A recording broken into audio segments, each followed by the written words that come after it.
Welcome back. Today, my guest is someone I truly admire. You know that for a fact if you have been following Slow Mo for a while. Sah D'Simone was my guest here, episode 243. It was almost the beginning of 2023.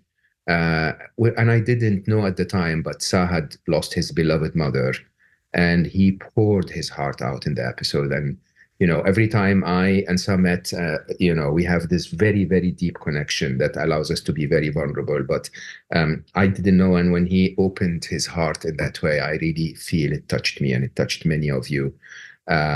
He truly is an incredible spiritual teacher, best-selling author. He's a speaker. His way is to blend the ancient practices of spirituality, of mindfulness, of happiness. Happiness is not a new science in any way, with a modern spin that makes them accessible to today's broader audiences, which I found the first time we met. I found it quite refreshing, because I always thought that the approach we have to happiness and spirituality is just lost in translation. So people like myself and Sah, who have put a lot of cycles of our lives in understanding, in going inwards to understand deeply, it becomes very clear, but somehow gets lost in the noise of the modern world. I admire every part of his work. Today, he is with us to talk about his new book, Spiritually We, a book that really is about the epidemic of loneliness that's taking over our world. And I was just telling Sah, because I knew about the book literally 4 days before we're recording today. So I didn't read the book. So I'm with you guys here to hear it from his words for the first time. So with no further ado, my very, very, very dear friend, Sah D'Simone. Sah, thank you so much for being here. Always wonderful, my man. It's really, really wonderful to have you with us. The honor is all mine. The pleasure is all mine, Mo. Thank you so much, like truly, for this beautiful intro. Thank you so much. The one that I know, uh, I mean, you're so loved, you're so sociable, you're so sassy in so many ways. Even the name of your podcast, it's hard for me to think of you as the one writing about loneliness. How did that come about? Thanks for bringing that question into the mix. It came about when I was leaving the fashion industry in New York. I was kind of forced to leave this company that I had co-founded with two friends when I was 23. So now we're at the fall of 2012. So I was 28 at that point, leaving the fashion industry. And I was at my lowest point, one of my darkest of the darkest. And I was looking around for friends to cry on their shoulders, friends to hire me, friends to bring me into a new company, a new job, a new creative project, something, people to help lift me up out of the space that I was in. And I thought I had been doing that for people. I thought I had been bringing people into my life, helping them. And I did, but it was all transactional. It was all through Yeah. this capitalistic, uh, you know, like self cherishing, all about me and my needs, my life. How can this benefit me? So when I left the industry and I had nowhere to go, so I went to Florida, and being in Florida for a year, starting to research happiness. And this is spring of 2013. Through that whole year, I was just like, what is well-being? What is happiness? What is peace? One thing led to another. My life radically changed. Went to India many times, to Nepal many times. And through that, sitting in stillness, getting to know my mind, getting to know my habits, getting to know my story, parts of my story that I had buried, I really realized that I wasn't the person that I thought I was, that I wasn't acting in integrity, that I wasn't acting from the heart. And this is why I was really lonely. Hmm. And fast forward, I created this beautiful community around me. And I was like, oh my goodness, like this is so amazing that I'm like saturated by friends, constantly people wanting to hang out, wanting to do things and be close to me. And I was like, what is this magnetism? And then I realized it's the spiritual practice that has now Yes. created this magnetic field around me. And it's not that I don't have a genetic upgrade on anybody that I'm more magnetic and charismatic than anyone else. It's literally an internal job that creates this magnetic field around us that then draws people in. It's like the moth to the flame. We've seen this happen. We see this happen in nature. It's happening to human beings as well. However, um, it became really apparent to me during the through the pandemic. People were constantly saying, "Oh my God, I wish I had friends like you. I wish I had a best friend like you. I'm so lonely. The spiritual path sucks. Now that I know more about my life, more about me, I'm so lonely. I have no one." And I was like, okay, maybe there is something for me to say about this. I wasn't a loneliness expert. I wasn't, like we're doing our best to figure this, you know, nonsensical human life where our brother dies and their wife dies and our mother dies. And, that doesn't make sense. But here we are interpreting through a poetic lens. And I think that's what gives us the expertise, is the depth of our poetry to interpret this chaos of life, right? So anyway, then I was like, okay, cool. I'm going to write a book about friendship. And when I started to do the research, I was mind blown by the statistics. Yeah. It's a little version of how I got into it. It is actually quite scary, the statistics of loneliness nowadays, right? I don't remember the numbers. It's like one in every I can tell four. you. Yeah, I can go tell you. ahead. Yeah. Yeah. Yeah, I can tell you. So in the United States, young adults report 61% of young adults in the United States report feeling chronically lonely. So which means that it's not like a once in a little bit, I'm lonely. It's like it's a regular thing for them. It's something that they Yeah. It's a way of experience life. every day. It's a way of Yeah. life, right? Yeah. And then research shows that 2 out of every 5 people in the United States report that their relationships are meaningless. 2 and 5. So they may have people around. They're not physically isolated, but their relationships are not meaningful. Mm. That is mind blowing. And in the last few years, the suicide rates have increased by 30%. Now Yeah. we have this foundation. Now let's go to the other side. Let's look at the elderly population. Research from last year, from 2023, shows that 40% of the elderly population has no social group, no social contact, which means they are not in contact with their family or they don't have friends. Now, in this last year, since we have spoken, I started training to be a hospital chaplain. So I've been serving the sick and dying at Cedar Sinai here in Los Angeles. And I'm like, this statistics of 40% of the elderly population don't have social group.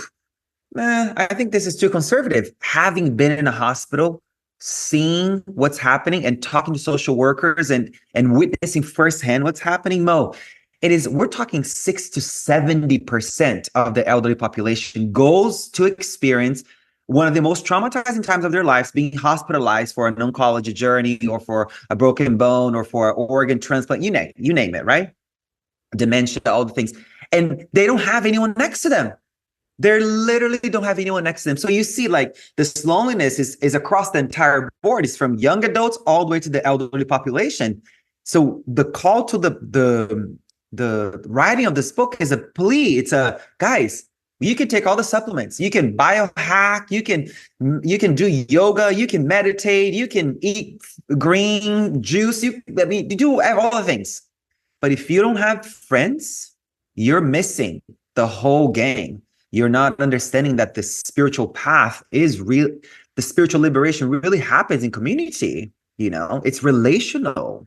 It's shocking though, because I have to admit, um, it's not the same in the East. It's not the same in India. It's not the same in Egypt, where I come from. It's not the same in even the southern side of Europe, Italy, Spain, and so on, where our elderly are incredibly close to us. Like, I mean, in a very unusual way, it almost feels like an obligation If it's not driven by love, it's driven by obligation. But at the end of the day, that basically means that the older you get, the more you're surrounded by people that are trying to help, even people that were not really blood relatives to you.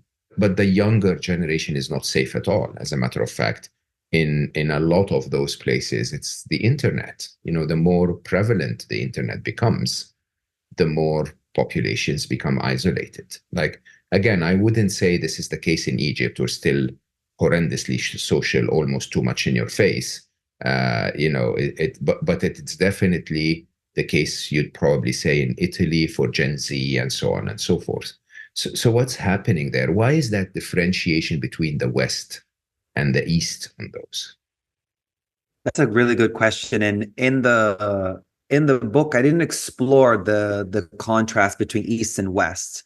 I just have always known from growing up in Brazil to a Lebanese father and an Italian mother. I have always known family. I've always known to, like, you grow up and your elderly parent lives with you as they start to age. I Yeah, learned about nursing homes, and kids go off to college and they move across the country and you only see them once a year. I've only learned all this through American culture. I'm writing, it's a critical analysis of American culture. And it's not critical bad. It's just like a really nuanced and hard to swallow analysis of what's happening here. And fortunately and unfortunately, a lot of the world looks to American culture to of how course. to be and do. Yeah, And if this country is loneliness is eating us alive, and we look at the centenarians, right, the blue zones, the people who live the longest across the world,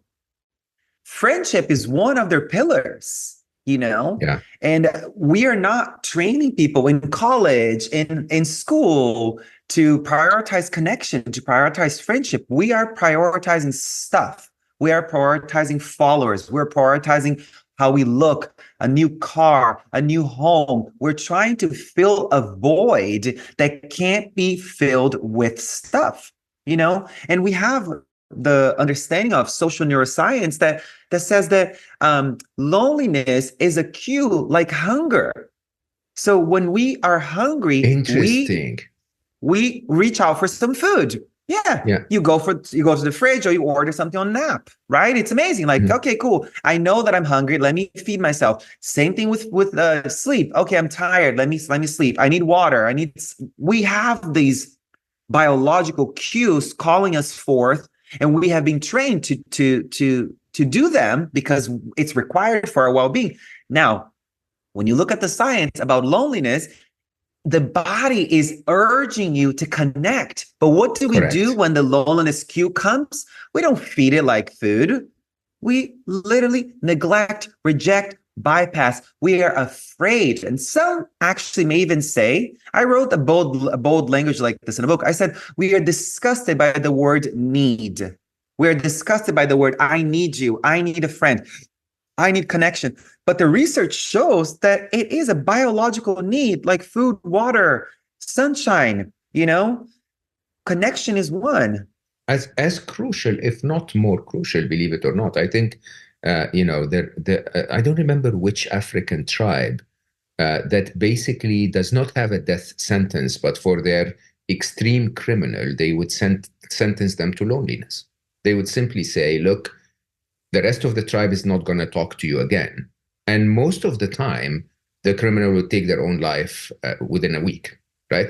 The thing is here is that in a very unthought of way, you could probably survive without food for several months. But the minute you know that you no longer have access to human connection, you sort of like wonder, why are you living alone at all? It seems to me almost evolutionary from a biological point of view. The reason why humanity survived was not just because we're the smartest, but because we could work together, we could be together, we could connect, we could feel safe when we are with others. And you remove that, and suddenly you feel that, okay, I'm going to die anyway, so I might as well just go ahead with it. Mhm.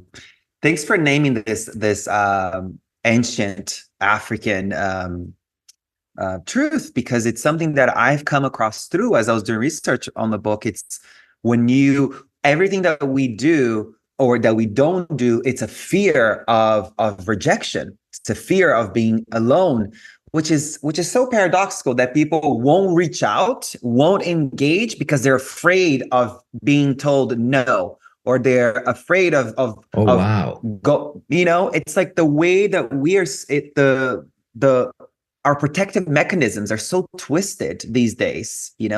One other statistic that I want to mention, one other piece of research that I want to name, which I found fascinating, is that social pain is translated in the body, in the brain, as physical pain.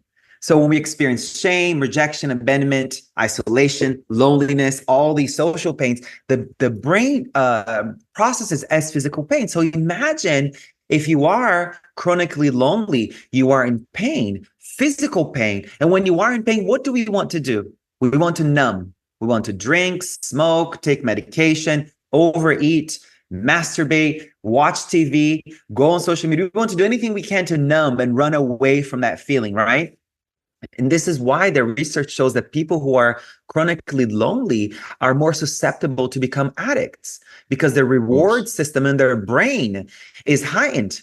If you don't have the constant ongoing nourishment of connection of a friend, and you are in pain, you're going to seek whatever gives you the high. And when you get a little taste of it, which is will relax you, will soothe the pain, you're going to want that ongoing. And I think Johan Hari said this in one of his books or talks, that the antidote for addiction is not sobriety, but it's community. And this is across like every addiction expert, and so many social neuroscientists are kind of, it's baffling that we don't have this as a big, sign all over the world for people. Like, hey, you have to prioritize your friends.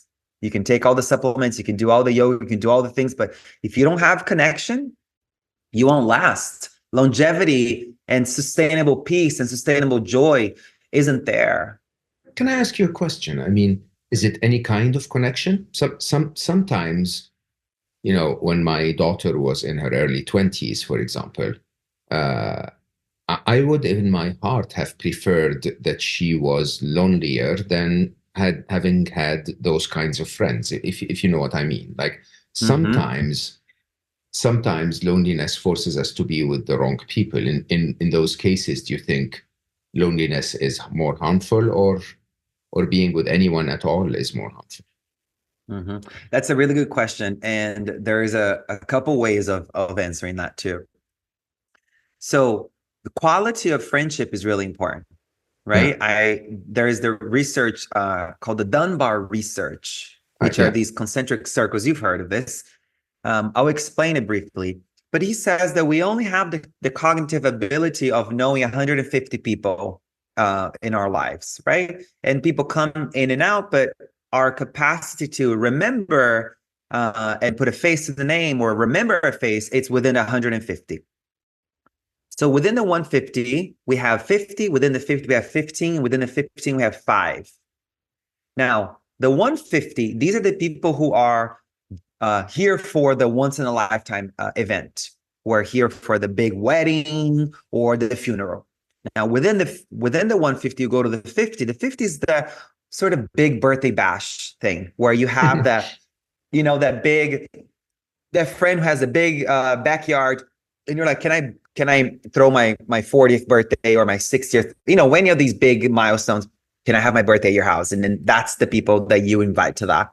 Now the 15 and the 5, this is where perhaps in the context of your daughter, and for people who are listening, it's really important to keep in mind the kinds of people that we're engaging with. The 15 are those the people who would fly across the world to be with you if your mother died? Are those the people that if you texted them today and said, my mom is probably going to die tonight, can you meet me in Brazil? They're like, okay, I was on my way to get coffee. I'll just turn around and drive to the airport.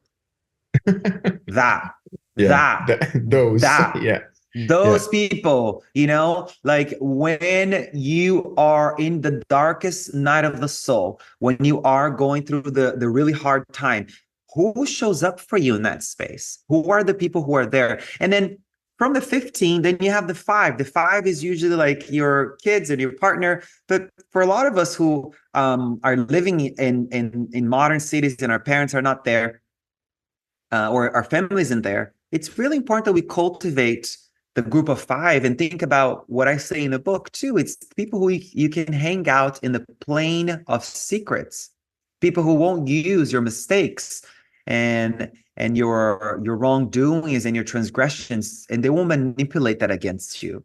And they could hear your harm, they could hear your pain, they could hear your mistakes and not twist it and not manipulate it. It's what Rumi says, the Sufi poet. He says it's the field beyond right or wrong doing. It's a field, in Buddhism, we'll call it a field of non-duality, right? It's that Mm, plane of like right or wrong, good or bad, happy or sad. It all fades away. It just is. Those are the friends that we want to keep in the 5, people that can just hang out with you in that space. Also, people that you can call when you're happy, because happiness shared is doubled.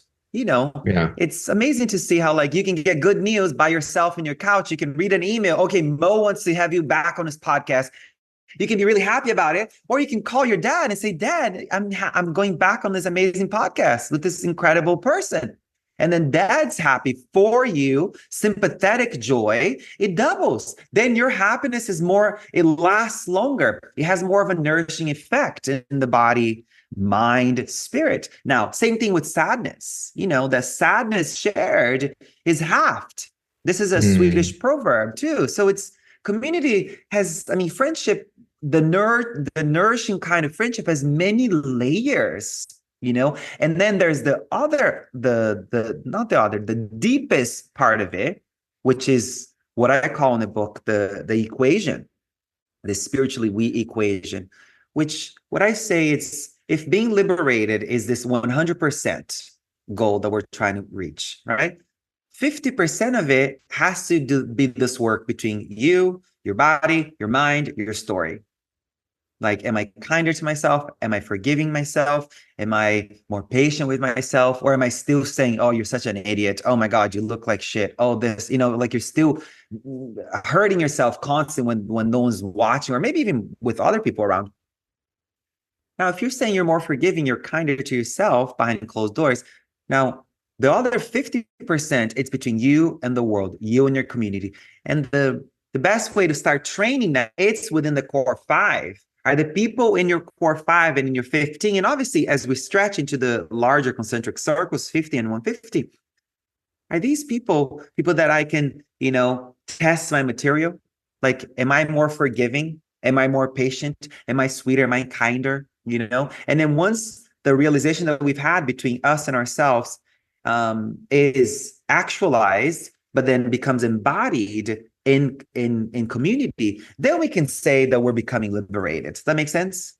it makes a lot of sense. And I really think when you put it this way, it becomes so interesting that all you really need is those 5, right? I mean, of course, we will eventually have the 150. I met Dunbar, and I love his work, and I think I'm the total exception of the rule, because my 150 is probably in the 15,000 or something like that. There are so many people. Yeah, yeah, it is really quite definitely in the high thousands, because there are so many people that I will have to put a name to the face, and I will remember that what we spoke about last time. And I don't know how I developed that, probably through the corporate world, when my teams continued to grow and became thousands and tens of thousands. You somehow, my complete commitment to my teams made me stay close, not to the point that I really know them, but I know that one of them was, dancing hip hop, and the other was looking for love. And so I would remember those things. Having said that, the question really is, why is it so difficult to find the 5? What happened to our world? I mean, you mentioned a point that I think is really spot on. The idea is that we're afraid of rejection, so we don't even try anymore. But there must be a very complex way, that with so many billions around us, why is it so hard to find the 5? Mhm.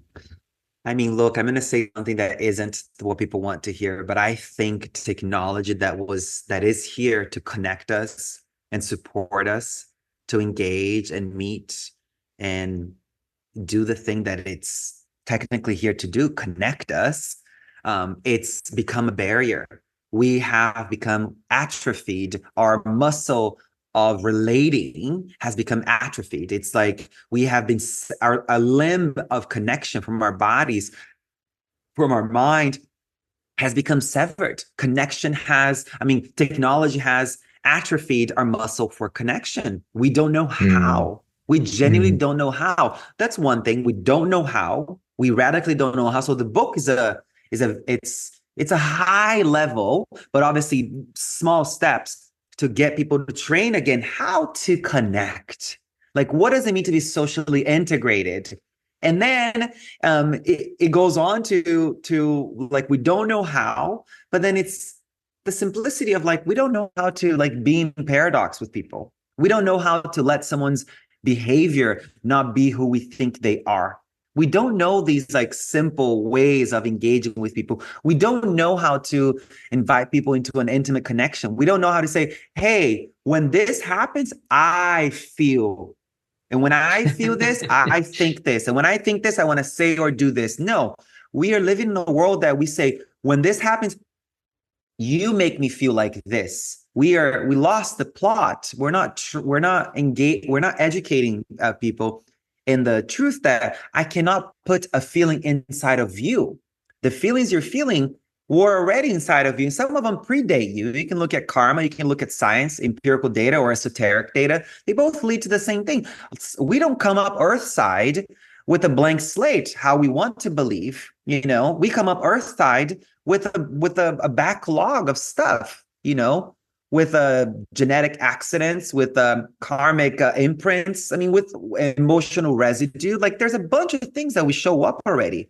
Now, it's our job of parents, caretakers, to help us not exacerbate and develop those tendencies that we're not happy with, but to develop the ones that can eradicate and weed out the tendencies that have been in our lineage that predate who we are, but they're still here. But it's our responsibility to deal with them. And a lot of the conflict that happens with people, we are living in a culture of cancellation. We cancel people. We call them toxic. We call our parents narcissistic. We call everything trauma. Everything is abuse. And from one side, it's wonderful that this language is everywhere. And from another side, we become super hyper fragile. And it's hypersensitivity, which is it's a quality of a spiritual master, right? Someone who can feel the feeling, who can feel with you what you're experiencing. It's something that we have to develop. But if our capacity to feel our own and feel with others has become a fragility, we've lost the plot. Does that make sense? It makes a lot of sense. I actually have to say, when I asked you when we met, how are you? And you thought for a second and said, I'm okay, right? In a very accurate way, you described and said, this is my life since we last met. This is what I've been struggling with. A very extensive answer, but honestly, the correct answer for how are you? And it's quite interesting when you say we no longer know how to connect. I mean, that question, how are you? My God, it's like someone opening the entire door for you to just walk in and say, let me get you to fuse within me and know everything about me. And yet, what most of us answer is, I'm fine, I'm okay, right? It's quite, Or good, or, good. People will say good when they're crumbling yeah, inside. and exactly. My favorite one is, how are you? And they answer you and say, how are you? Like, no, no, I asked you first, you little unaware. Yeah, it's quite interesting. So those skills, I have to say, I've never really reflected to collect them, the skills of connecting. What would you put on that list? Number one on that list, and most, some people are more versed and have more mastery in the art of connection because people who are around them. I actually unintentionally and so grateful. My parents were really social people.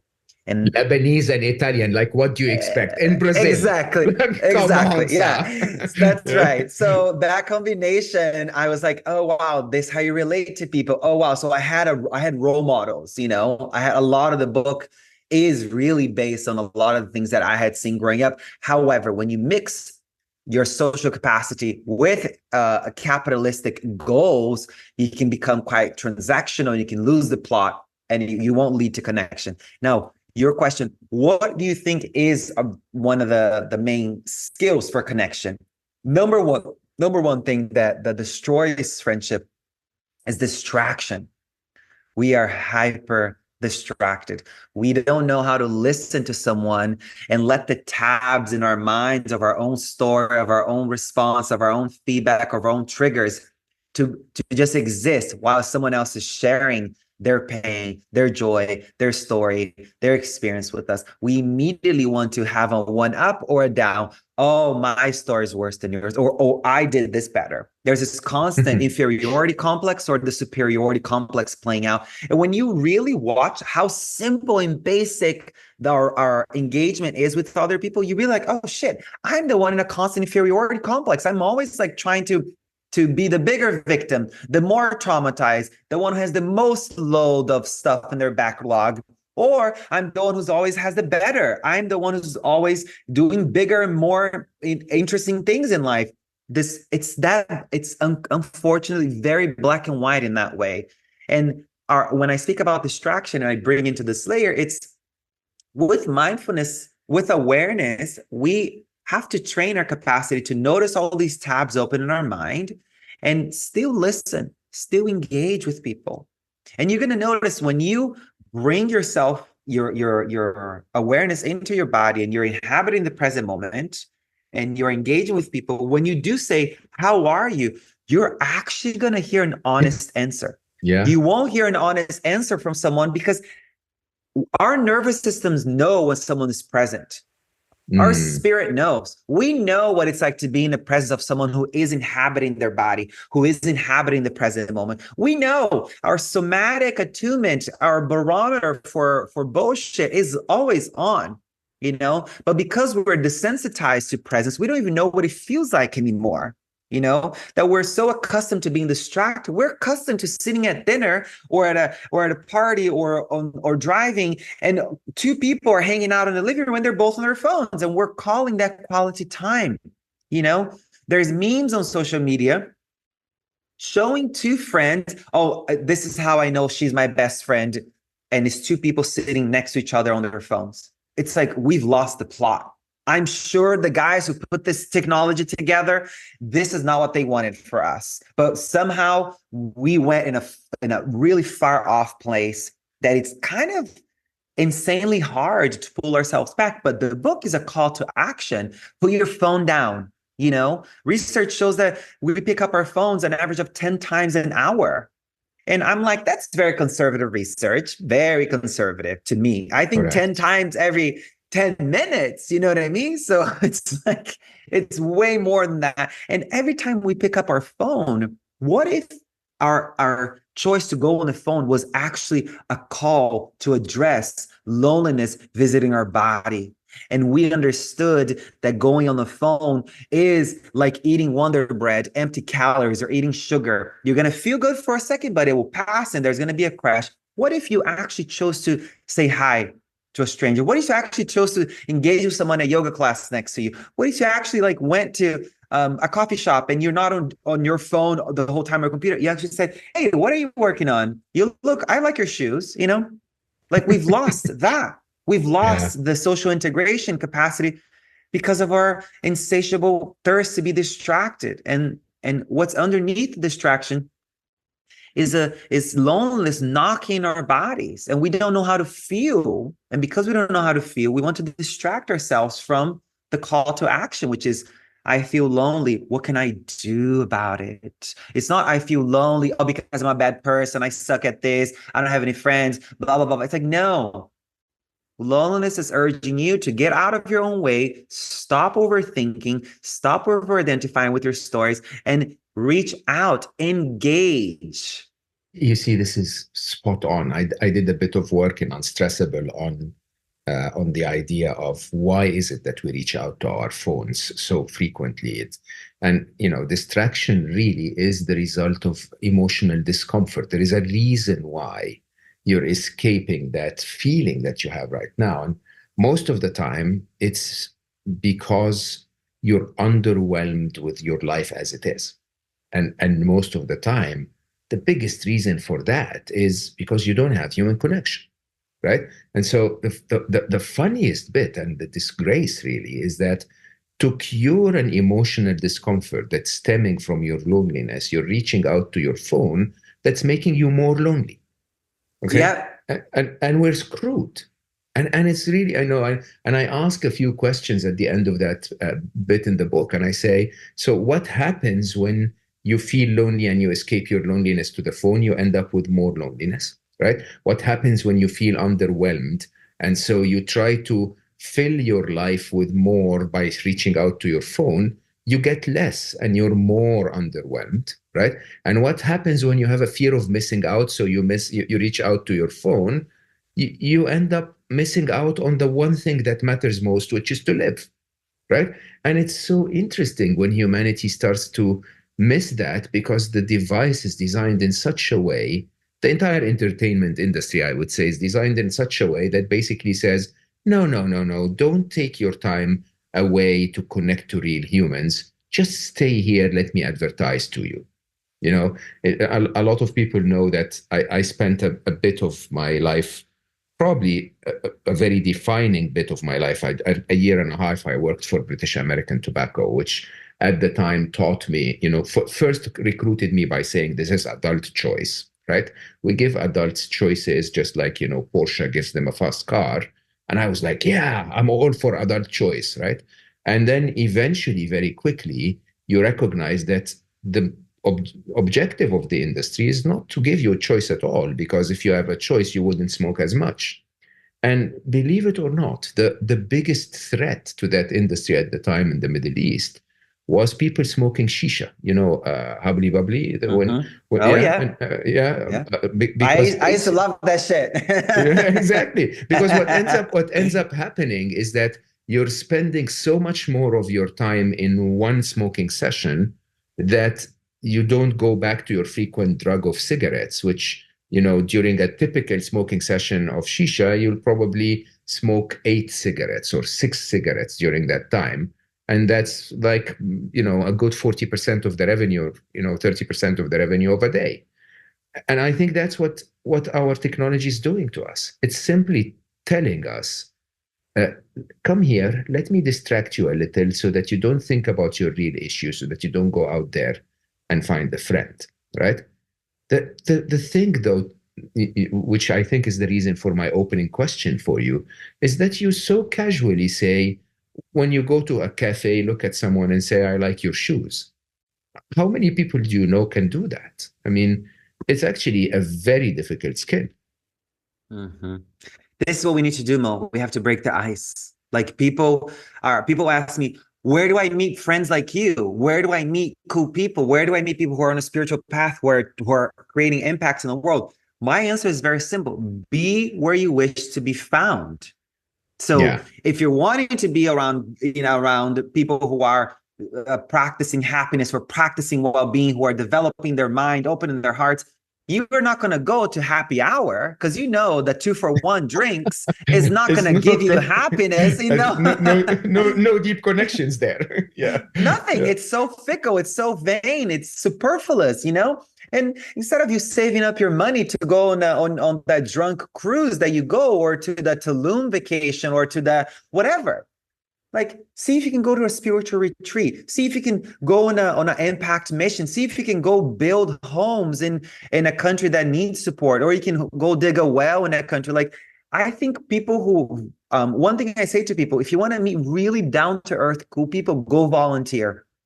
You're always going to meet cool people who are so at ease with themselves, who know that suffering is kind of endless, but they're still trying to do something about it, and they live in integrity. Easier to engage with those people because they've already done a lot of the work to understand that it's really hard to be human, and unless we do it together, it's impossible to do it alone.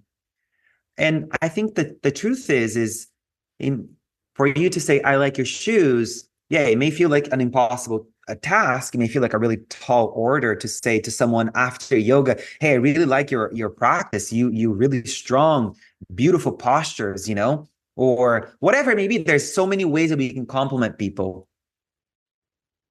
You have to start. You have to start. And Yeah. one way for you to test that, it's called social integration. Do you know your neighbors? Do you know the person who makes your coffee at the coffee shop every morning? Do you know the person who cleans your house? Do you even know the person who cleans your house? Do you know that their daughter is going to music school in New York City and they're about to become a fucking icon? Like, do you know that's happening?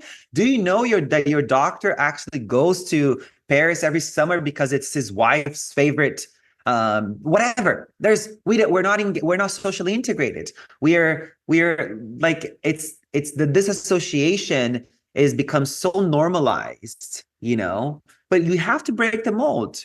I had a little experience here. I just moved into a new building not too long ago. And, I teach the somatic dance practice. So there's loud music twice a month. And it's just 1 hour twice a month.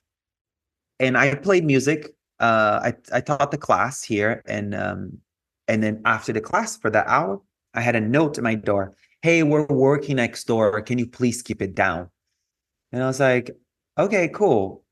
So before I knocked on the doors, I created a little peace offering. What did I do? Go to the local grocery store here, bought a vegan, gluten-free, sugar-free chocolate cake because I feel like chocolate is a norm. Everybody likes chocolate. And I got it without all the things to make sure it fits the bill for everybody. We have so many restrictions on how we eat these days. Bought two of them, and I knocked on the door to the left and no one answered. And I knocked on the door to the right and someone answered. And it's like, oh, the neighbor on the right said, oh, no problem at all. I actually didn't even hear. And I was like, Mhm. okay, cool. Here's a chocolate cake. Thank you. And just so you know, I do this a couple of times a month.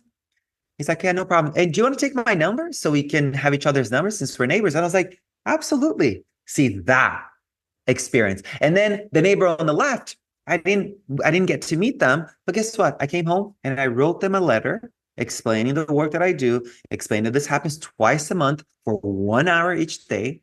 And I got the letter, taped it to a bag, put the chocolate cake inside, and left it at their door.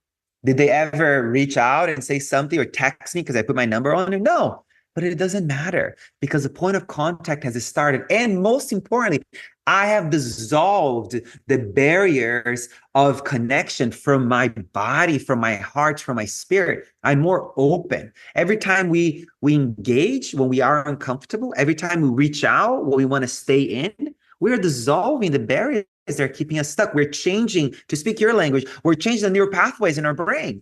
We're becoming better at saying, nice shoes. I like your yoga practice. I think that's really, really the crux of the matter. Really, the core of this is what you just said. There is definitely a fear of rejection when you speak to people. Will they open the door or will they not? Will they, be kind and nice and exchange numbers, or will they, and I think the trick is, does it matter? This practice is your practice. It's not theirs. It's the idea of you being able. I make it a point. I mean, not always, but I call them low stake conversations, right? The most awkward place where people really, for some reason, feel like they're repulsed from each other is an elevator. Okay. And there are a few standard lines you can think of that you can use in an elevator. Most of them would be fun, and most of them would start an interesting conversation. I'm in a hotel today, and I can guarantee you, in the morning when I'm going down to breakfast, everyone will just take a corner and stay in the very furthest end from each other, and I'll say something like, I know it's 8 o'clock, nobody's had their coffee, and I'm not supposed to talk, but hey, good morning, everyone. Right? And what would happen? Like if they ignore me, like none of them, what if two of them look at me strange? Like, is that going to end my life? What's, Mm-hmm. I'll tell you, however, I've never had one of those, whatever the comment I said in an elevator where someone didn't talk to me, right? And yesterday there was someone, but you have to put your card to get to the correct floor. And I just said the simplest thing.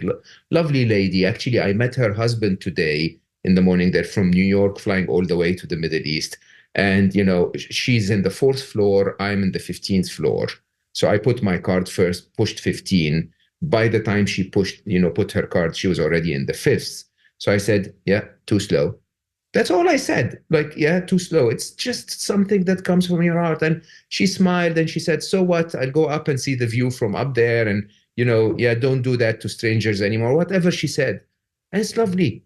Like, in the morning, her husband comes to me and says, yeah, she tells me you spoke yesterday. I know your work and so on. It's lovely. Right. And it's not that difficult, which really is quite the issue. Again, I go back to the topic of your book. Is it because we're afraid of rejection, or is it because we're lazy, or is it because we're distracted and we don't recognize that we're killing ourselves? Whichever Mm-hmm. way it is. I think it's all of that, Mo. I think it's all of that. I think it's that little pot right there, that stew that people are drinking. Yeah. And it's a weird way of living, honestly. It really is unbearable in many ways. Um, my daughter always talks about good vibes. The idea that you need to find the right people. I think her early 20s really taught her to be very, very picky and selective. And she's very international, like I am, lives everywhere in the world. And more and more, she comes back and says, "Oh my God, there are so many amazing people everywhere." Like it is the truth. It's just is the truth. Mm-hmm. It really is. And one thing I want to name too, there's a chapter in the book called Turning on the Lights. Maybe it's a sub chapter, but it's about this self-awareness. When we enter an elevator and we're feeling awkward, and we can pick up in the room, everyone is awkward, nobody, it's this tense energy in the room. Bring your awareness inside. Where is the tension in your body? Mhm. And be with that feeling in the body without the stories. It's like, oh, I'm tense because this person's looking at me weird. Oh, I don't like how this person smelled. Like, we often are literally turning how we feel onto what's going on out there. And if we actually stopped like doing this outer seeking to validate how we feel, and we actually just spent a couple moments with a feeling, we can actually give a feeling an opportunity to run its natural cycle, coming in, passing through, and going out. Oftentimes feelings don't have this inherent big symbolism, big message. Oftentimes feelings are just here to remind us to take a deep breath. You're not in your body. You've left the present moment. You're hovering your life. You're not here and now. Like, what if feelings were here to just call you back into your body, call you back to just be here? So in this chapter in the book, and I love the elevator example because it's so wild, and we can all relate to what you said, Mo, because it's that place where we come in, everyone's awkward. All of a sudden, we get tense, Yeah. and it's like, yo, you can be the one to call everybody into a state of relaxation. When I'm leading a meditation or a breathing practice or a mantra practice to a patient in a hospital, I'm not opening my eyes to see if they're practicing. I'm doing my best effort to bring myself into a place of deep presence, because I know that presence is the most contagious thing in the world. So if I am deeply present, it's going to change the spiritual, energetic, the quality of the room. It will change the temperature of the room. It will relax people, will call them back Correct. into their bodies. And the elevator is a great place to practice. Thanks for bringing that on, because it's like a huge thing that we all avoid. It has to be low stakes. It has to be a place where you don't fear rejection. It's not like I'm going to ever see that person again, or perhaps like you said, in your coffee shop in the morning, right? Perhaps you are going to see that person every morning for the next like 3 months of your life. Might as well get to know them, right? Might as well say something interesting. It's just, or not interesting. It's like so many choices of coffee. I think I'm going to go with something creamy today. Should I have a cappuccino? Like, you're really not saying anything, but you're just having a conversation. And most of the time they'll answer you back and say, "I'm sorry, what's your order?" And I'm like, "No, I was just thinking I haven't had my coffee yet." Haha, whatever, right? Anyway, I have a few when I was flipping through the book, again, I would read it from cover to cover, that. But I just had 2 days for this. So what is the third truth? The third truth. Okay, very good. Very good. So it's in the chapter called Conflict is for Lovers. Hmm. And people are always like, conflict is for lovers? Yeah, because conflict helps to deepen intimacy. Conflict helps us to see where our edges are, helps us to see how much emotional baggage we're still carrying, right?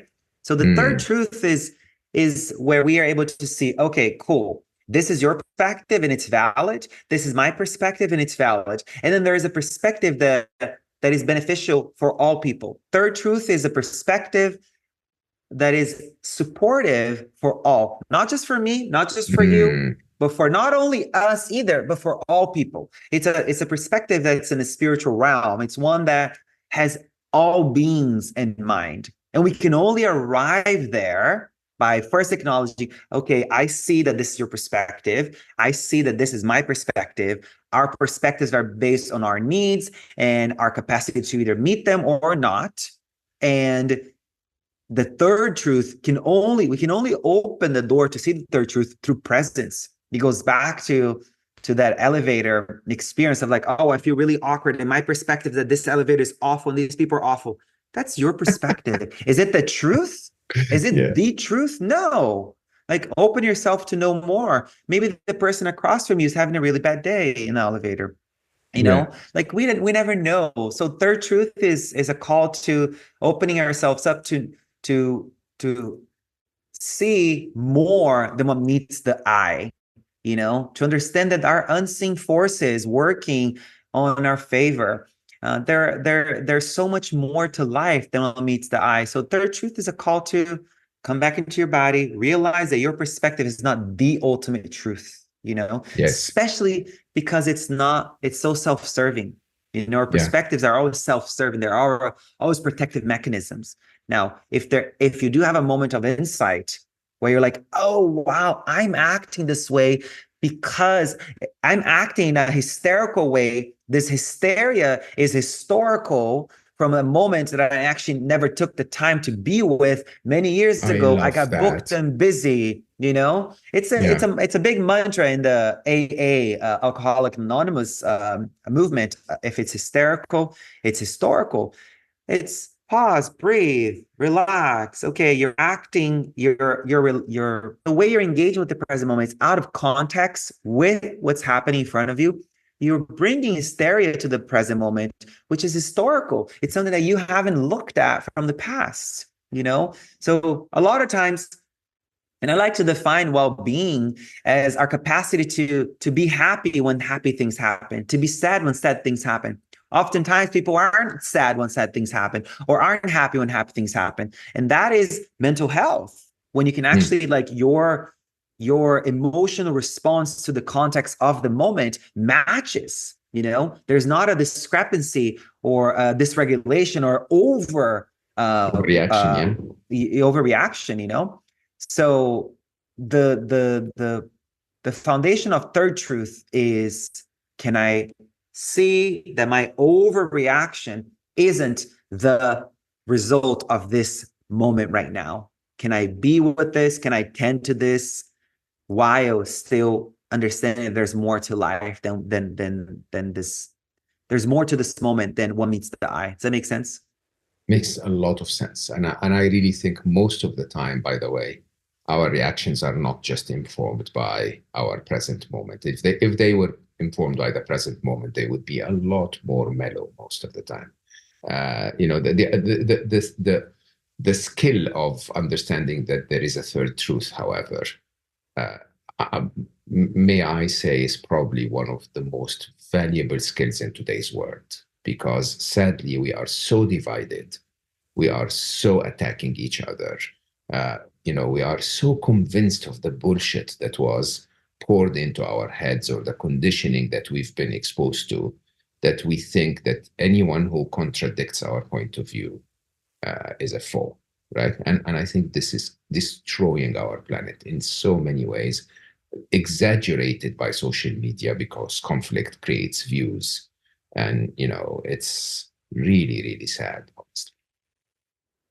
Thanks for naming that. I believe the biggest problem is regurgitating the past into the Yeah, present.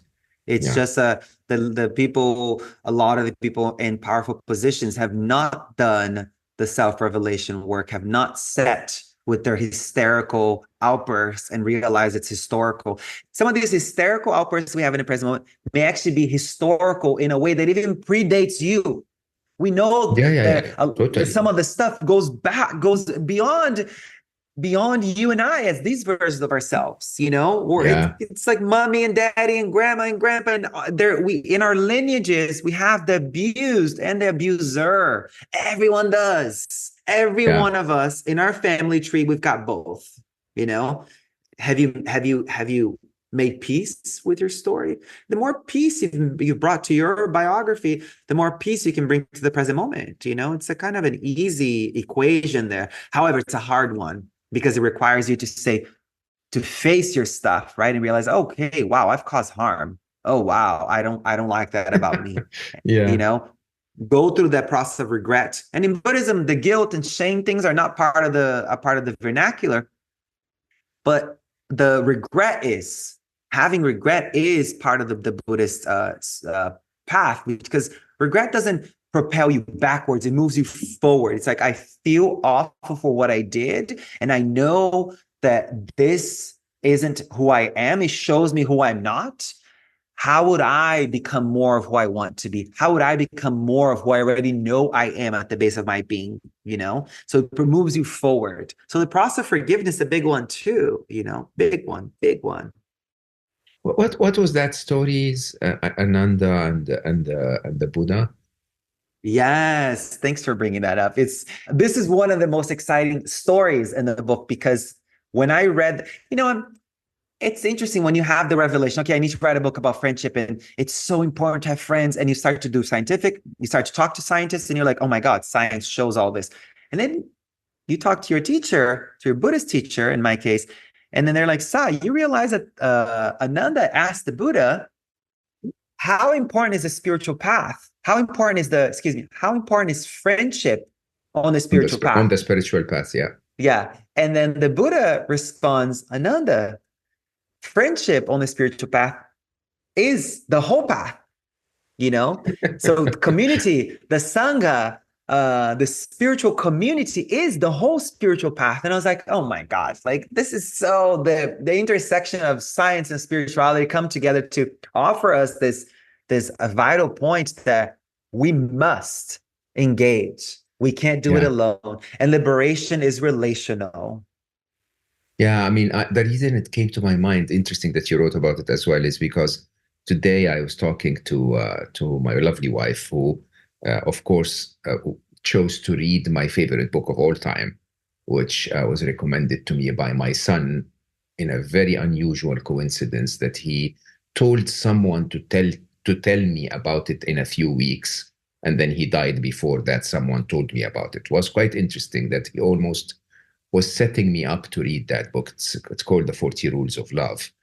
And it's a beautiful Mm. book by a comparison between a modern love story and the story of Rumi and Shams, and how Shams's appearance in Rumi's life really creates the mystic that we know Rumi to be. And that before that, Rumi was this very rigid, scholar that wanted everything to be done in a very specific way, very respected for his knowledge, but not very loved, if you think about it. and and seeking from a practice point of view, but not from a love point of view. And Shams's presence in Rumi's life, that community, if you will, that's the entire path. Really, when you really think about what made Rumi, it was that appearance of another soul in his life that sort of complements, alters the path. And I think that's why. Uh, Wow. when you choose a title for the book that says spiritually we, that was the first thought that came to my mind, that we here is almost the design of what we are as humans. That this individuality of I and you is a very Western concept that actually is not even comprehensible in the spiritual realm of the East, right? The, and it's funny when you know it so instinctively if you've been exposed to that side, while in the West your instinctive feeling is I am an individual. It's all about my own freedom, my own gain, my own progress. And that somehow, they call it systemic bias, that the more you optimize for that individual, the more the individual, becomes alone, becomes one without the we, which Mm. is very, very, I love the choice of the title, Spiritually We. Do you cover at all the concept of the oneness of all of us? Yes, absolutely. Every few pages, I bring into the mix our interdependence and interconnection, that there's no Mm, such thing that's self-made. And in the world of today, putting on the cover of Forbes magazine, self-made this, self-made that, there's not a single thing on this world that is self-made, that it exists from its own side independently of causing mm, conditions, that there's not a single thing in our bodies that blossoms by itself. Everything is a connection game. Everything happens because of other things. yeah. We've lost the plot to realize that, hey, even if you live alone and you spend a lot of time alone and you have all this money and all these resources, you may think, oh no, I'm self-made, I'm doing, but it's like, no, your computer was built by all these people in this other country. The money in your wallet, the credit cards, this, it's like we're so removed from how interconnected and interdependent we really are. And this Mm, separation um, is a symptom of that. This feeling that we're separate, this feeling that we're individual, is a symptom of us not being educated to our interdependence and our interconnectedness. that's a very interesting way of putting it, actually. I've never thought of it this way. I mean, it would be such a useful exercise to imagine what your life would be like if you were completely alone, completely self-made. Like we put you on an island somewhere and go ahead and start over. Interesting, right? Yeah.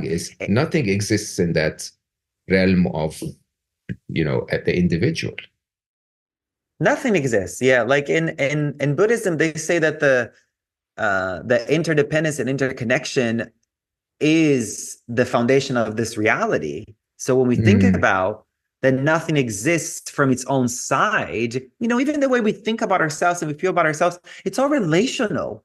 It's all because of this thing or yeah, because of that person. yeah. Everything that happens inside of us is relational. Like everything is happening, like our organs are not working independently of others. Everything's working together. We are just so unaware that everything is happening with each other out there in the cosmos, in the soil. Like somehow us in the middle plane here, because when we look up, we know it's all connected. When we look down, we know it's all connected. But us in this plane of reality right here, there's supposed to be the earth realm. We've lost the plot. So it's a call to decolonize and unsocialize and release the indoctrinated perspective of separation. So it's really, really deep in the book about how important it is that we can feel connected. And one thing I tell people, 10 years of regular, disciplined spiritual practice, what's gotten me one of the biggest byproducts is I feel connected. I feel connected to Mm, people. I feel mm, connected to life. I feel connected to it all, not all the time. It's not 24/7, but I have many moments of the day that I can actually like walk into a grocery store and feel a sense of connection to people, you mm, know? It's mm. like, okay, we're doing this thing together. And it reminds me of something that's in the book too. It's like, just like me, they suffer. Just like me, they want to be happy.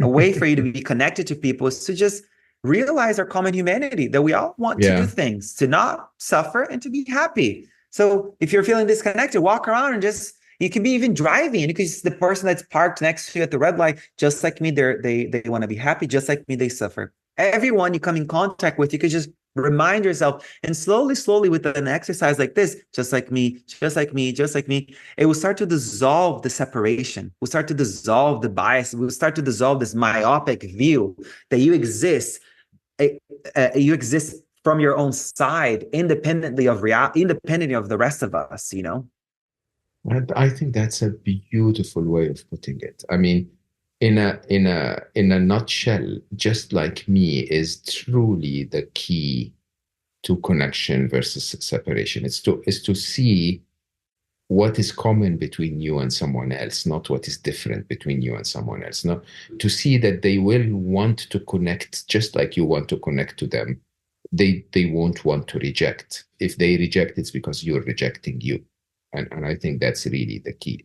Can I ask you one last question? I think there is a lot to contemplate in our conversation so far. So, but you make it seem, rhetorical question here, that it's a choice not to be lonely, that allowing yourself to stay in that deep, deep, dark place called loneliness is a choice.